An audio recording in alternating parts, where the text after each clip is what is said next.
Hiking समूह की शुरुआत 23 जनवरी 1959 को हुई थी, जिसमें 10 साहसी लोग शामिल थे।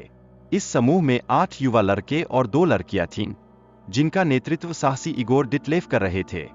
इस यात्रा के दौरान उन्होंने विभिन्न परिवहन साधनों का उपयोग किया, जैसे ट्रेन, बस और ट्रक। इगोर डिटलेफ ने अपनी यात्रा के अनुभवों को एक रजिस्टर में बड़े ध्यान से लिखा, ताकि भविष्य में इनकी महत्वपूर्ण जानकारी संरक्षित रह सके।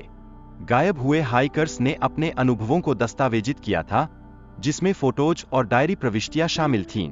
उनकी यात्रा एक पहाड़ी के नीचे समाप्त हुई, जिसे स्थानीय लोग माउंटेन ऑफ द डेड के नाम से जानते हैं।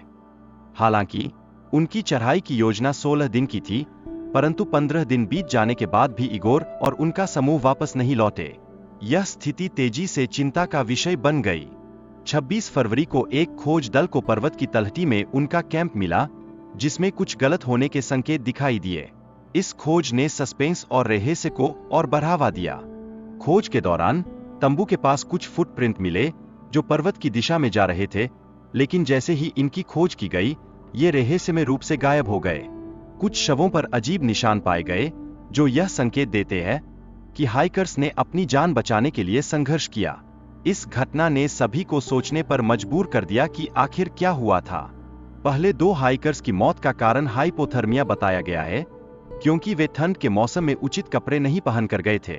यह एक सामान्य और संभवतः संवेदनशील कारण था। लेकिन अंतिम 4 हाइकर्स के शव एक चट्टान के नीचे मिले, जिनमें गंभीर चोटें थीं, जो संभवतः मानव या जानवर के हमले के कारण हुईं। यह स्थिति अद्भुत रहस्य को जन्म देती है। मामले की प्रारंभिक जांच में हत्या का संदेह था, लेकिन बाद में कोई ठोस सबूत नहीं मिला। यह खालीपन पूरे मामले को और भी रहस्यमय बना देता है। हाइपोथर्मिया के कारणों पर सवाल उठते हैं, क्योंकि पर्वतारोहियों की स्थिति देखकर ऐसा नहीं लगता कि वे ठंड से मरे। यह अनसुलझे सवाल है, जो लोगों को परेशान करते हैं। चीन में मिली रेडियोधर्मी सामग्री ने कई सवाल खड़े किए हैं। लोगों का मानना था कि यह सोवियत संघ के छुपे हुए न्यूक्लियर परीक्षणों से संबंधित हो सकता है, जिससे रहस्य और भी गहरा हो गया। वीडियो में चर्चा की गई है कि हिमस्खलन को दुर्घटना का संभावित कारण माना गया था, लेकिन इसके ठोस सबूत स्पष्ट नहीं है। यह स्थिति सभी को सोच में डाल देती है। एक फोटो, जो दुर्घटना की रात ली गई थी, ने अनजाने यूएफओ या अंतरिक्षीय वस्तु के सिद्धांत को जन्म दिया। यह एक और रहस्यमय परत को खोलती है। दुर्घटना के बाद पर्वतारोहियों की असामान्य गतिविधियों और उनके कपड़ों के चुनाव पर सवाल उठाए गए हैं। यह थ्रिलिंग सवाल जनता के मन में गहराई से बैठ गए। धुएं के कारण लोगों को सांस लेने में कठिनाई हुई, जिससे उन्हें टेंट को तोड़कर बाहर निकलना पड़ा।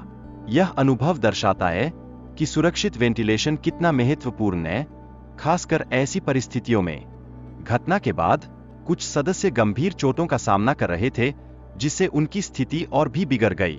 यह स्थिति यह दर्शाती है कि सही कपड़े और सुरक्षा उपाय कितने आवश्यक है।